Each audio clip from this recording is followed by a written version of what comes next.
Hi friends, welcome to Active Self-Protection Extra. On today's video, I want to talk to you about shooting if you are cross-dominant and what that does in handgun shooting. It might surprise you. Mountain Man Medical has comprehensive but compact trauma kits with name brand quality components.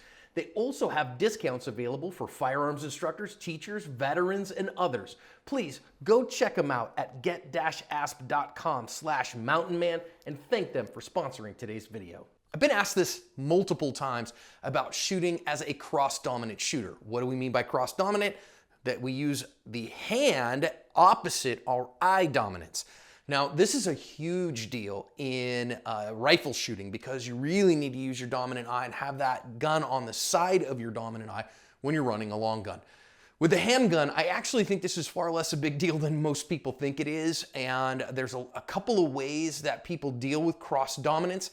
I'm gonna give you my best bet here, and I think that it's a little different than some people teach. First, let's establish our eye dominance. The easiest way that I see to establish our eye dominance when someone else is the one who I am looking for is rather than do the whole, draw a triangle or use a circle thing and bring it back to your eye, what I have them do is I have them hold their finger up in front of them like this and then put their tip of their finger over my nose while they're looking at me, and that shows me which eye they put in front and which eye is their dominant eye. So on me, I am fairly strongly left eye dominant. So if I treated the camera lens like your nose and I put my finger over your nose, then what you are seeing is you can see how much it is over my left eye. I am left eye dominant. I am strongly left eye dominant. I am also a natural lefty, but a converted righty. I get it, it's weird. My grandma worked in the rectory of the Catholic Church when I was a kid. I wasn't allowed to be left-handed. It's just what it was. So I am generally right-handed. I write right-handed, I throw right-handed, but because I'm left eye dominant, I picked up long gun shooting as a little boy as a lefty. And then when I picked up handgun shooting, I picked it up lefty as well. So I'm not cross-dominant in terms of shooting. So I just picked that gun up. Now, what we have here is we have a barrel blocked gun, right? So you can see here, I've got a barrel block out the end, got a barrel block inside there, and have a mag block in the gun as well. This is my Mantis magazine. So we are gonna kind of just see that. But if I had put the gun in my right hand, I've taken classes mirror image. Logan Moody and I took Gunsight 250, and I did the whole thing right-handed. A couple of things here. So the way that I see some instructors say things or see some people ask things, I am now having the gun in my right hand, but I am left eye dominant, is I see a couple things. Number one, I see a lot of people turn their eye towards the gun here. So they push off to the side and then they bring the gun up. So they bring the gun up into their sights like this with their head turned. It's not necessarily wrong, but I can do the same thing here. If I turn this way and I bring strong side here, I'm doing the same thing. It just changed where the position of the gun is. I'll tell you why I don't love this. The reason that I don't love this is that if you're big and strong and you've got really good grip strength, it's probably not a big deal. But if you do martial arts at all, you know if I can take somebody's nose and turn it away from them, as soon as I turn their neck, I greatly decrease the amount of strength they have, especially with their hands far out in front of them. We do this in jiu-jitsu all the time, right? You get a guy's nose turning and guess what? He will go where you turn his nose, or she will go where you turn her nose.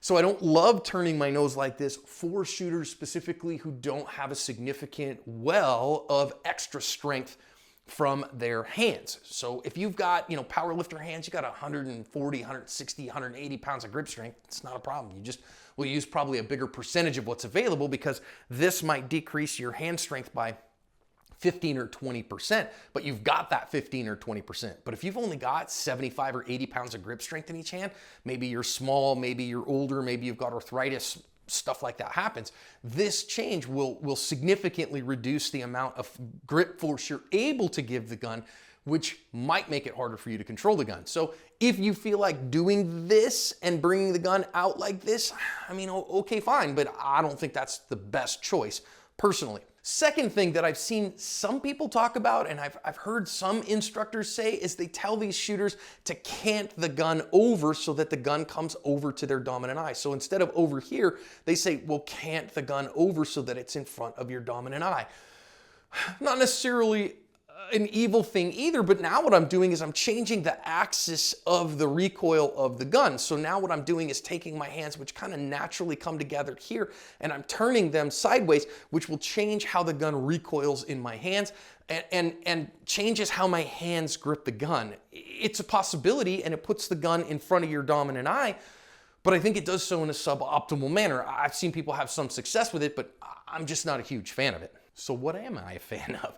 I'm a fan of bringing the gun up under your dominant eye. So a lot of people think for some reason that they have to bring, so if I close and I'm now looking through my non-dominant eye, they say, oh, okay, wait a minute, I have to bring the gun up in front of that eye, and then I have to then move over to where my dominant eye is in front of it. Or they're here and they say, oh, okay, wait a minute, now I'm looking through this eye, and so I bring the gun over here. Why not just bring the gun up over here? That's as simple as that. All I did here was, if I'm looking only through my dominant eye right now, is that I'm only looking through my dominant eye, and I just bring the gun up underneath. I don't have to mess around. I don't have to give a hard time to things. I don't have to turn my head. I just stand up like a normal human doing normal human things. Shooter ready, stand by. I'm trying to do this so that I don't cheat. And bring the gun up under my dominant eye. You can train to do that as well. All that does is it takes the gun from over here a little bit and brings it over here a little bit. Now, that just alters the position of my hands in front of me a little bit, but it's going to be altered just a skosh anyways. I think it's the best way, personally.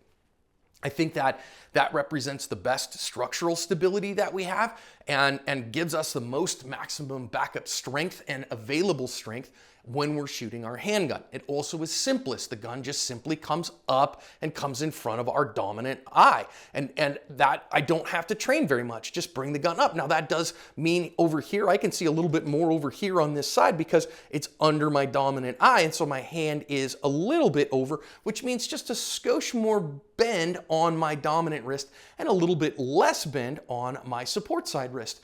But really, that's not a very big deal. I'm already, even in my strong hand, if I drive the gun out here, you notice my wrist is not straight, my wrist is bent. And so it's going to be bent either way. My support wrist is bent too. So when I put it here, it's going to bend. Might bend just a skosh more, but not significantly such that it's going to create a strength differential when I go to grip the gun.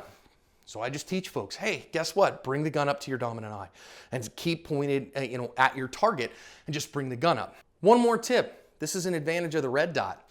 You know why? Because the big problem that people are seeing here is they have to put the front sight under their dominant eye so that they can have a hard front sight focus and a soft rear sight focus. And because of that, they really want to bring this gun up underneath that so that they can see it with their dominant eye, which makes a lot of sense if you're an iron shooter and you shoot a hard focus on your front sight. But if you're a dot shooter, the target is your front sight. So as a pistol-mounted optic shooter, what I'm doing is looking at the target the whole time. So watch this. I'm going to show it to you, and I'm just going to describe. I really don't have the ability to describe this to you behind the lens of a camera. It just won't work. You'll have to go and experience it yourself. But if you're a dot shooter, put the gun in your non-dominant hand, get a two-hand grip on the gun, stand up like a normal human doing normal human things, bring the gun up under your dominant eye. That's what I have here. Now the gun is on my dominant eye. Now watch. What you'll see as well is I can actually slide the gun over under my non-dominant eye, and guess what? I can see my dot just fine right now. And you can see as the audience, you can see my dominant eye doesn't have a gun underneath it. Well, guess what? I'm a red dot shooter. It's projecting a dot onto the target. Well, whether that's under my dominant or my non-dominant eye, it's just projecting it where it is. Front sight is the target. So no matter which way I go, I can do this. This is independent of the hand that you have the gun under. So, okay, I'm very used to having that under my dominant eye. It's very easy for me to do. But guess what? I can slide over here under my non-dominant eye, and it comes up just fine. It doesn't give me any hard time at all. I can see it just as clearly here, and I'm seeing a composite picture. So again, when we're looking at vision and how we see things, it is that our dominant eye is being used to see what we are looking for, and our non-dominant eye is being used for depth perception and for stereoscopic vision. So whichever one you put it under, it works just fine. So play with this a little bit. If you're a cross-dominant shooter, you're a right-hander with a left eye dominance, or you're a lefty with a right eye dominance. It happens, and I know some people whose eye dominance will shift as well. All I want you to think about is grip the gun well, bring the gun up under your dominant eye and see your sighting system. That's all it takes. Bring the gun up and see your sights. You don't have to move your head. You don't have to cant the gun. You don't have to do anything weird with your head or anything like that. Simply stand up like a normal human. I'm gonna switch my feet to my right side, doing normal human things. And again, bring the gun up to you and in front of your dominant eye. Try it. Let me know how it goes for you.